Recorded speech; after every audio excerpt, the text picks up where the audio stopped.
placer estar contigo, Clara Mercedes. Un placer estar contigo, Johnny Ramírez. Tenemos muchas cosas que estudiar, rapidito. Ay, sí. ¿Cuál es la lección? La lección 3 para el 15 de enero. Jesús, el Hijo prometido. Dirígenos en oración. Te damos gracias, Padre Santo, por tu misericordia, por tu bondad, por tu amor, porque tú, Señor, nos da la oportunidad de conocerte. En el nombre de Jesús. Amén. Amén. Gracias, Clara Mercedes. Y comenzamos entonces preguntándonos. Dios nos ha hablado por el Hijo. ¿Qué nos dice Jesús sobre cómo es el Padre? ¿Cómo Jesús nos revela el carácter y la gloria del Padre? Dos preguntas importantes, Clara. Dos preguntas. Y estas preguntas, por supuesto, como siempre, en perspectiva bíblica, ¿dónde es que nos vamos a encontrar la respuesta? A la Biblia, porque si la Biblia lo dice, yo lo creo y lo practico, Clara Mercedes. Muy bien. Léenos entonces el texto. Dios, habiendo hablado en otro tiempo muchas veces y de muchas maneras a los padres por los profetas, en estos últimos días nos ha hablado por el Hijo, a quien constituyó heredero de todo y por medio de quien asimismo hizo el universo. Así que nos dice la Escritura que Jesús es el creador y que Jesús no solamente es el creador, sino que está en una cadena de revelación que nos ha hablado Dios a través de ella, todos profetas. Jesús está en una línea de profetas. Él es el profeta de todos los profetas.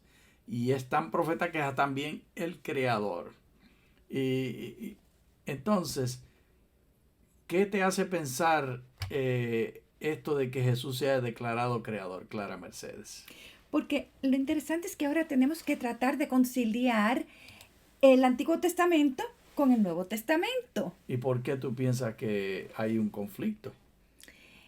Aparentemente pareciera haber un conflicto porque en el Nuevo Testamento nos habla de Jesús que nació en este mundo, nació de una mujer, de María. Entonces en el Antiguo Testamento nos habla de Dios el Creador. Entonces, ¿cómo podemos armonizar que este Dios que fue creador también es el mismo Dios que nació en este mundo y murió para salvarnos? Pues parece que Pablo escuchó tu pregunta. Léenos. Él es el resplandor de su gloria y la expresión exacta de su naturaleza, quien sustenta todas las cosas con la palabra de su poder. Y cuando hubo hecho la purificación de nuestros pecados, se sentó a la diestra de la majestad en las alturas. Fue hecho tanto superior a los ángeles, así como el nombre que ha heredado es más excelente que el de ellos. Así que el hermano autor, que pensamos que es el apóstol Pablo, porque Elena de White dice que Pablo fue el que escribió el libro de Hebreos, nos declara la respuesta a tu pregunta, que es una pregunta muy válida, Clara Mercedes, porque Jesús era el Hijo del Hombre y era reconocido como nacido de una mujer. Y entonces Pablo dice, no, pero no se confundan. Él es profeta. También nos había dicho antes que es un ángel. Pero ni ángel ni profeta le quedan para completar quién es Jesús. Ahí nos presenta entonces que Él es el creador. Y entonces lo desdobla diciendo que tiene la misma naturaleza. Es el resplandor de su gloria y la expresión exacta de su naturaleza. Veámoslo aquí de nuevo. Él es el resplandor de su gloria y la expresión exacta de su naturaleza. Exacto. Que sustenta todas las cosas con la palabra de su poder. Entonces, el autor, el apóstol Pablo, enfatiza que Jesús no solamente es el creador, sino que es también el sustentador de la vida. Y como creador y sustentador, es así porque Él es la imagen y la semejanza, el mismo resplandor de la gloria de Dios. Él la tiene. Así que son una sola esencia. Y la confusión se aclara diciendo que Jesús es el que es Dios porque es como Dios. Entonces, ¿qué otra característica Pablo declaró acerca de Jesús? Pablo escribió que Jesús derrotó a Satanás y atrajo a todas las naciones a sí mismo. Así que este Jesús que es creador es también en esta línea de profetas y de ángeles, siendo creador y siendo Dios y siendo el sustentador de la vida. Además, es el general de todas las batallas, el general de la guerra más grande, de la guerra que es el conflicto de los siglos. Y esta guerra tiene muchas batallas. Y Jesús se presenta como el vencedor de todas ellas. Nos vamos a Colosenses. Vamos a Colosenses.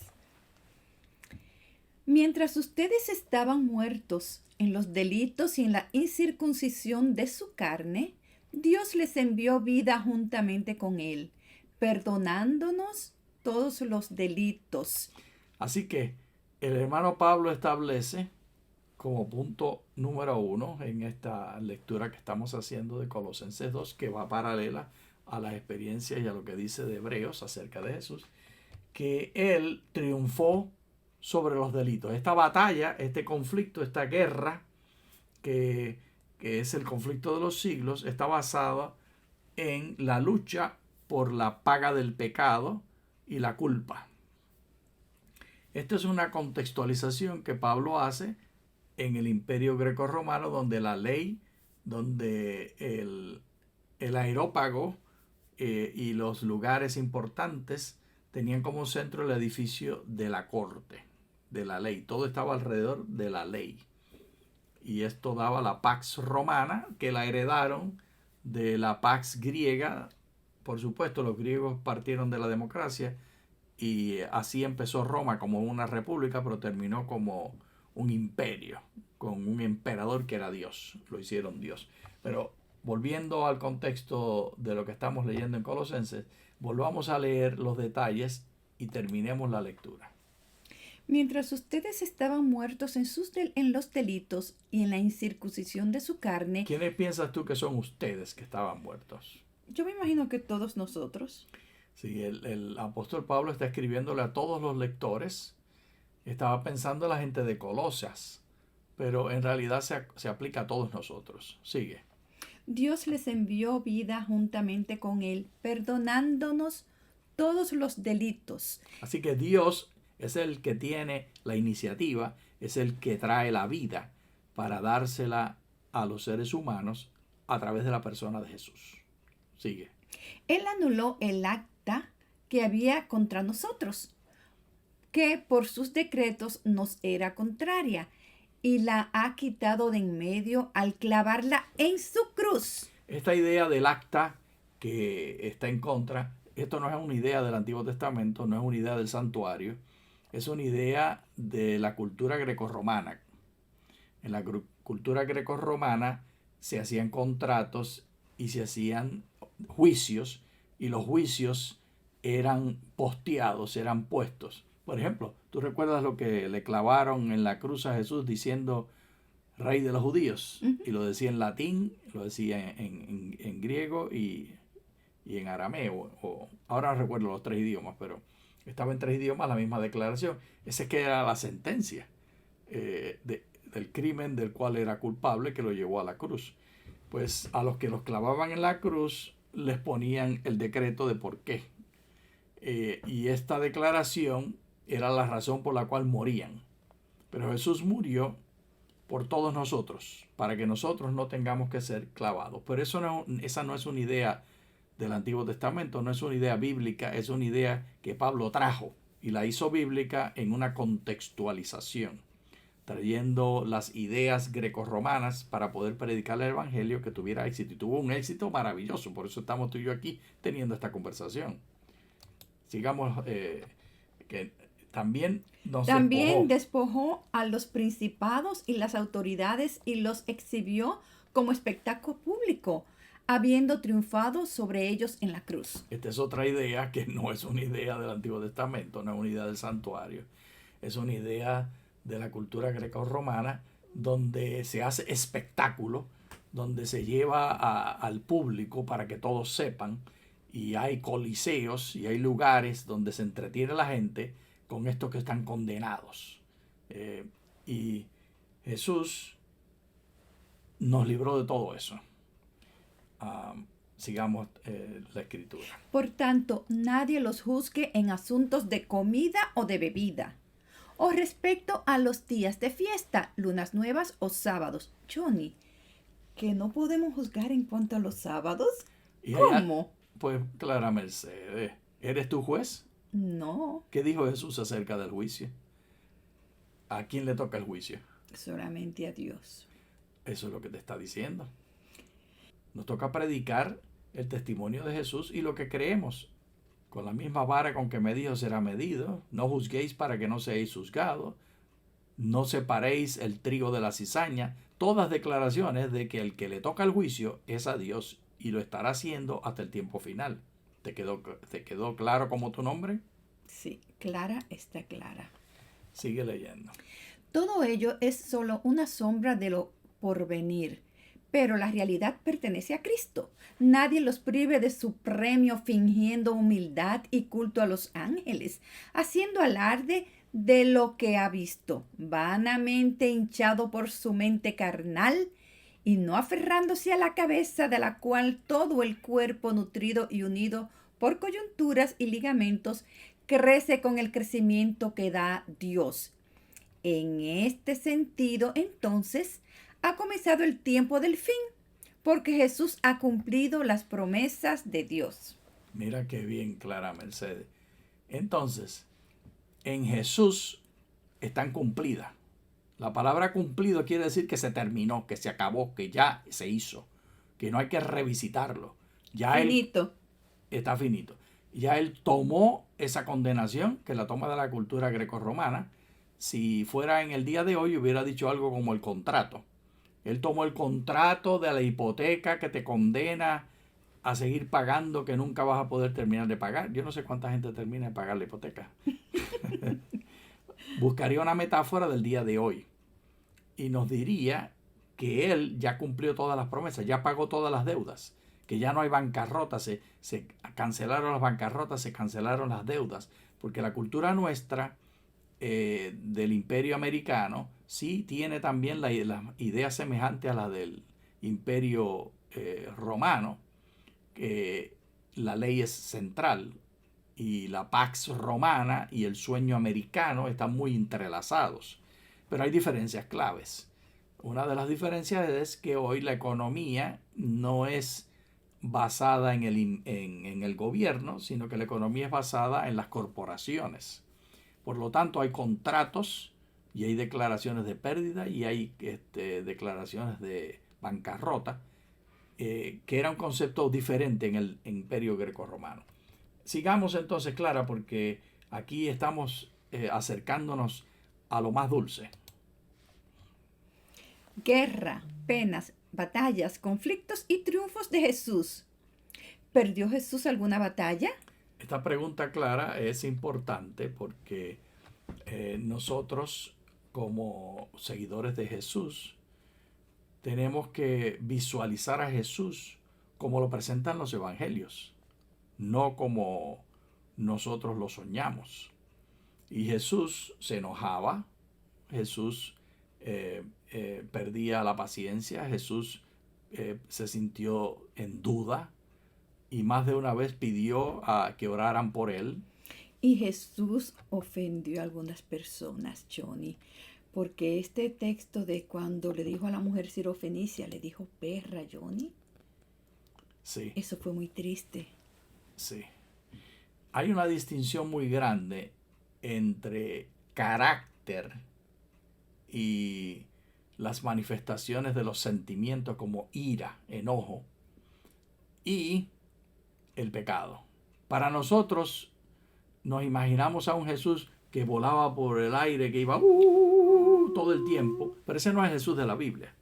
El Jesús de la Biblia era un ser humano, era un varón que tenía pasiones y hambres y tenía sueños y tenía dolores y se enojaba. Como tenemos los seres humanos. Exacto.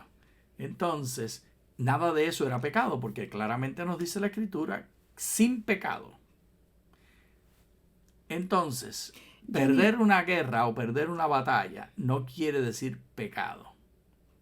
Yo recuerdo esa experiencia que fue cuando la señora le dijo que le diera comida y él dijo que la que caía de la mesa era para los perritos. Sí. Y ella tuvo esa fe y siguió adelante. Así que sigamos adelante, aunque nos llamen perritos. Aunque Jesús nos llame perro. Uh-huh. Ella se puso a ladrar cuando Jesús le dijo así. Pero hay quienes piensan que eso no era de verdad, que eso era pantomima, que no es verdad que Jesús le llamó perra, que eso era nada más para dar una enseñanza. Pues ese no es el evangelio que yo leo, esa no es la historia. Yo leo la historia como está. Y no me pongo a interpretar. Ni a querer juzgar a Jesús. Ni a querer juzgar a Jesús. Él no necesita que lo juzguemos ni lo justifiquemos. No era un ser humano como nosotros y estar enojado y tirando las mesas en el templo. Sí. Es un enojo y es una demostración de su carácter. Y su humanidad. Pero no es una demostración de pecado. Yo sé que va a haber varios que están en desacuerdo y que piensan que todo Jesús lo hizo como una muestra de un carácter perfecto. Pero el carácter perfecto que usted se imagina y el carácter perfecto que presenta la Biblia son dos cosas muy diferentes. Porque el mismo Dios que hablaba con Moisés se enojaba, quería destruir y destruía. Y se arrepentía y echaba para atrás y cambiaba más de una vez. Johnny, y ese es el Dios que a mí me encanta y que yo amo. Es un Dios verdadero, el Dios que presenta la Biblia. Ese mismo Dios que dio la orden de destruir hasta las cucarachas que estuvieran debajo de las piedras cuando Rahab, ¿te acuerdas? Y Rahab pidió ser salva. ¿Qué hizo él? Cambió. Porque él dijo que no iba a dejar nada vivo. Él cambió por amor a Rahab. Y no solamente eso, cambió, Johnny. Sino que la hizo, ¿qué? Sino que en la genealogía de Jesús está Rahab la ramera como una de sus bisabuelas. Imagínense, vino a ser la bisabuela del Salvador y Creador del mundo. Así es que Jesús, pero tú te Dios estás entusiasmando es mucho y no vamos a poder terminar las cosas que más te gustan. Okay. Así que miremos el resto de este verso. Ahora está turbada mi alma. ¿Qué diré? Padre, sálvame de esta hora. Al contrario, para esto he llegado a esta hora. Padre, glorifica tu nombre. Entonces vino una voz del cielo. Ya lo he glorificado y lo glorificaré otra vez. La multitud que estaba presente y escuchó decía que había sido un trueno. Otros decían, un ángel le ha hablado. Jesús respondió y dijo, no ha venido esta voz por causa mía, sino por causa de ustedes. Ahora es el juicio de este mundo. Ahora será echado fuera el príncipe de este mundo. Y yo, cuando sea levantado de la tierra, atraeré a todos a mí mismo. Esto decía dando a entender de qué muerte había de morir. Entonces la gente le respondió, nosotros hemos oído que según la ley el Cristo permanece para siempre. ¿Y cómo es que tú dices es necesario que el Hijo del Hombre sea levantado? ¿Quién es este Hijo del Hombre? Entonces Jesús le dijo, aún por un poco de tiempo está la luz entre ustedes. Anden mientras tienen la luz para que no los sorprendan las tinieblas. Porque el que anda en las tinieblas no sabe a dónde vas. Mientras no sabe, crean en la luz para que sean hijos de la luz. Estas cosas habló Jesús y al apartarse se escondió de ellos. Así que nuestro amado Salvador Jesús hablaba claro y pelado. Y habló de el triunfo que él tenía. Y este triunfo era tan grande que él ya veía a Satanás descendiendo del cielo, porque ya no iba a tener más la capacidad de entrar al cielo a representar el planeta Tierra.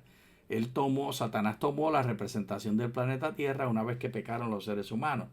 Pero esto lo quitó Dios en Jesús y le dio el éxito a Jesús. Clara, vámonos a lo que te gusta más para estar seguro que tenemos tiempo. Entonces Pablo se puso de pie en medio del aerópago. Lee de dónde estás leyendo. Estamos leyendo de Hechos 17 del 22 al 32. Ok, ahí tiene el sermón más completo que predicó Pablo está aquí un sermón especialísimo que le predicó a los griegos, que les encantaba discutir. Sigue. No, y lo importante, Johnny, de esto es que Pablo llevó el evangelio de las buenas nuevas a Europa. Y por eso estamos nosotros aquí, porque de Europa entonces vino a todas las Américas. Gloria sea el nombre del Señor. Entonces Pablo se puso de pie en medio del aerópago y dijo: hombres de Atenas, observo que son de los más religiosos en todas las cosas, pues mientras pasaba y miraba sus monumentos sagrados, hallé también un altar en el cual estaba la inscripción. Sí, y esta inscripción, Clara Mercedes, antes de leerla, vamos a verla. ¿Tú sabías eso? Sí. Vamos a verla, la misma inscripción que vio Pablo. Primero localicémonos. Estamos en Atenas, que está aquí.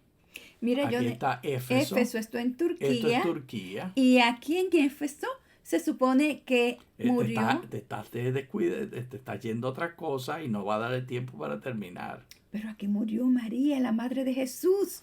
Y ahí está la casa Johnny, que no puede visitarla. Según la tradición, Juan vino a vivir con ella a Éfeso. Y no hay pruebas bíblicas, tampoco hay contradicciones bíblicas. Johnny es la gran diosa de los Efesos. Allí está la gran diosa de los Efesios. Una No tiene que ver nada con María. No. Entonces, lo próximo que estamos viendo es dónde estaba el aerópago. Este es el Partenón, ese edificio que está en la Acrópolis, que es lo más famoso. Y el aerópago estaba abajo, era el lugar donde se reunían los atenienses, varones libres, a discutir y a entretenerse. Ellos amaban mucho, dice la Escritura, esa discusión. Aquí tenemos una representación clara. ¡Qué belleza! Este no es el original, obviamente. Es una representación. Y aquí tenemos otra representación donde están diferentes dioses en sus diferentes altares, diferentes bases donde se coloca el dios. Y esto fue lo que Pablo vio, que dice la Escritura en Hechos 17, que se enojó mucho por toda la idolatría que había allí. Entonces, aquí tenemos el Partenón, y ese edificio más famoso, una de las visiones, una de las vistas de este edificio. Y aquí está el altar. El altar, y vamos a ver la inscripción. Aquí está la inscripción. No podemos verla claramente. Aquí se ve un poquito mejor, pero está en griego. De todos modos, vamos a ver la foto donde aquí está la foto que tiene la inscripción y dice en italiano: altare al Dio ignoto, altar al Dios desconocido. Y habla de la fecha de cuando se hizo y cuáles son los detalles de este altar. Así que todo esto es cortesía de freebibleimages.org. Altar al Dios desconocido. Y estamos muy agradecidos de todas estas imágenes que nos favorecen para entender y ver el contexto. Así que aquí sigue el discurso. Esto es lo que decía el altar y ya lo vimos nosotros. Al Dios no conocido, a aquel pues que ustedes honran sin conocerle, a este yo les anuncio, amén y aleluya. Este es el Dios que hizo el mundo y todas las cosas que hay en él. Y como es Señor del cielo y de la tierra, Él no habita en templos hechos de manos, ni es servido por manos humanas, como si necesitara algo, porque Él es quien da a todos vida y aliento y todas las cosas. De uno solo ha hecho toda la raza de los hombres para que habiten sobre la faz de la tierra. Él ha determinado de antemano el orden de los tiempos y los límites de su habitación, para que busquen a Dios si de alguna forma puede ser hallada. De alguna manera, aún a tientas. Palparen y le hallaren. Esa frase, Clara, es la frase que se usa en griego para hablar de los ciegos, que es el extender el brazo, y al largo del brazo, eso es lo que palpa. Sigue. Aunque a la verdad Él no está lejos de ninguno de nosotros, porque en Él vivimos, nos movemos y somos, como también han dicho algunos de sus poetas, porque también somos linaje de Él. Así que detengámonos aquí. Aquí hay 3 diferentes apropiaciones que hace Pablo de la cultura y de la idolatría pagana. El poema que le está citando, 2 pedazos, es un poema a Zeus, y alabando a Zeus como el dios de los dioses. Y Pablo se siente en la libertad de utilizar esta porción y aplicársela a Dios y a la relación con el Dios verdadero, el Dios creador. Y inclusive la tercera apropiación sigue 2 citas del poema, y la tercera es, por supuesto, el altar. Estaba ese altar en un salón de un culto, del culto pagano. Estaba allí como parte del templo de los paganos. Ujú. Pero Pablo no tiene ningún problema en decir ese es el Dios verdadero, porque Pablo ve a Dios como dueño de todo. Lamentablemente nosotros, Clara, hoy en Occidente pensamos que Dios está escondido en la iglesita nuestra, y allí está, hay que protegerlo a Dios, y nosotros tenemos que proteger a Dios para que no le vayan a hacer daño. Pero para Pablo, Dios era tan grande y tan dueño de todo que hasta en el templo pagano allí está Dios. Ujú. Terminemos la lectura entonces. Como también, lee ahí de nuevo, como también. Como también han dicho algunos de sus poetas, porque también somos linaje de Él. Saliendo pues linaje de Dios, no debemos pensar que la divinidad sea semejante a oro o plata o piedra, escultura de arte o imaginación de los hombres. Por eso, aunque antes Dios pasó por alto los tiempos de la ignorancia, en este tiempo manda a todos los hombres en todos los lugares que se arrepientan, por cuanto ha establecido un día en el que ha de juzgar al mundo con justicia por medio del hombre a quien ha designado, dando fe de ello a todos al resucitarle de entre los muertos. Ahí detengámonos. Así que ese hombre al cual designó es Jesús, y designado por el Padre para que sea el juez. ¿Y cuál es la muestra de que triunfó? Resucitarle Así de que entre los muertos. el énfasis de la predicación del apóstol Pablo no es la muerte en la cruz. No, El énfasis es la La resurrección resurrección. posterior a la muerte en la cruz. exactamente. La muerte en la cruz es un incidente, una posta en el camino, un anuncio. El evento es la resurrección, que declara que venció. Termina el Cuando verso. le oyeron mencionar la resurrección de los muertos, unos se burlaban, pero otros decían, te oiremos acerca de esto en otra ocasión. Se maravillaron y quisieron seguir escuchando.